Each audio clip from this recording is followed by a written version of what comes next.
नंद बाबा के मन में भाव आवे, जी लाला यशोदा मैया ती लिपट के सोवे, उन्हीं के पास ही सोवे, कभी मेरे पास ना आवे। नंद बाबा के मन में भाव आवे, हे विधाता अगली बार मोए मैया बना के भेजियो, क्योंकि मैं तो बड़ो संकोच में रह जाऊं, लाला मेरे पास आवे ही ना है। ठाकुर जी नंद बाबा की मन की बात समझ गए कि बोले बाबा यूं सोच रहे हैं लाला मेरे पास ना है सोवे, आज मैं बाबा के पास सोऊंगा। तो आज ठाकुर जी बाबा के बिस्तर में घुस गए और बोले बाबा मैं आपके पास सोऊंगा, और ठाकुर जी ने ऐसे अंक में भर लिए। आज नंद बाबा के प्रेमाश्रु छलक पड़े, मेरो लाला मेरे पास सो रहे हो। यशोदा मैया को नींद नहीं आ रही, बार बार उठ के देख रही है, बोले लाला यही दे दो, मुझे तो नींद ही ना आ रही आके बिना।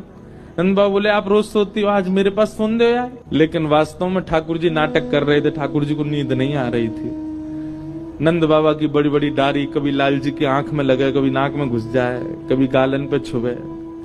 रात में जैसे ही नंद बाबा को गहरी नींद आई, चुपचाप ठाकुर जी हाथ खोल के निकले और यशोदा मैया के अंग से लिपट के सो गए। सुबह जब नंद बाबा उठे तो बाबा को संकोच भयो, बोले लाला रात में आयो लेकिन चलो वो मैया पास ही।